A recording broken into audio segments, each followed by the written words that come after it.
All right, it's like 30 seconds after the previous one of these, and we're still doing the Homeric Rhapsody stuff. I'm going to repeat this before every one of these so I can just keep all the characters straight. We're doing a original story set in kind of the timeline of the Iliad, but before the events of the Iliad. It's the end of the first year of the Trojan War. Achilles is going to be raiding Thebe, Eëtion's city, the city of the father of Andromache. And I'm kind of setting it up as like the event that sort of launches Achilles into being not just like a rumored legendary fighter, but like proving his strength, and we haven't seen that yet. Major characters are Eëtion, king of Thebes, his queen that I have invented, who is an Amazon that Eëtion married, Tecmessa, and she commands her own army, as well as Eëtion, who commands I should probably name the numbers too so I don't forget them. Eëtion has a force, I believe, of 300 royal guards, heavily armored in like dendra plate. Tecmessa has a force, I believe, of 200 or 150. Oh, no. She only has 50 Amazons, but they count for like 5 normal guys, is the way I described it. And they have like pelta shields and light armor and ride on horseback, which is like unseen in that era, except for the Amazons, which I think is pretty much true as far as depictions of that era go.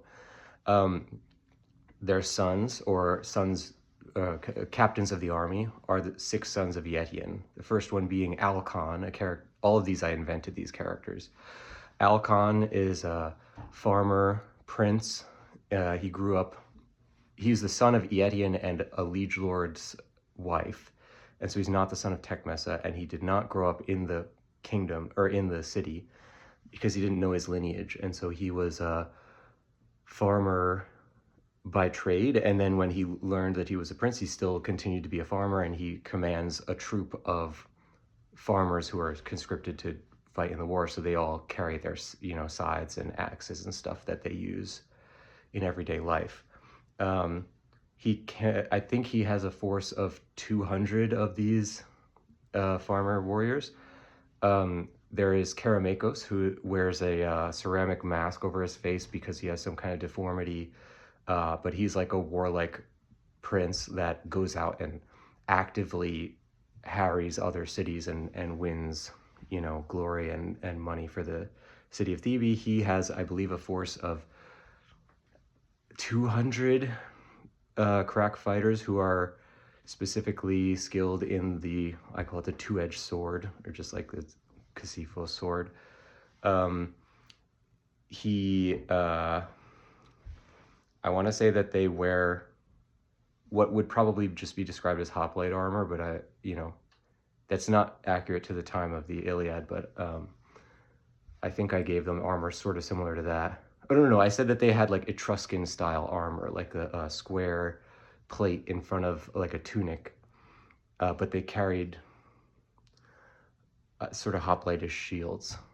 Then there is Maenin, who is the kind of like beloved prince of Thebe who gives back to all his people, and everybody loves him, and ironically named him Maenin, which means like a godlike wrath, because he's never angry.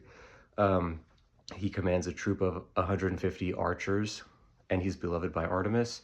Then we just came up with the character of Mastor, who is in love with his sister by marriage, Hypatia, the daughter from previously of Tecmessa, that he is in love with, and that'll probably come into play later. At least I just planted that seed so that we could do something with it later.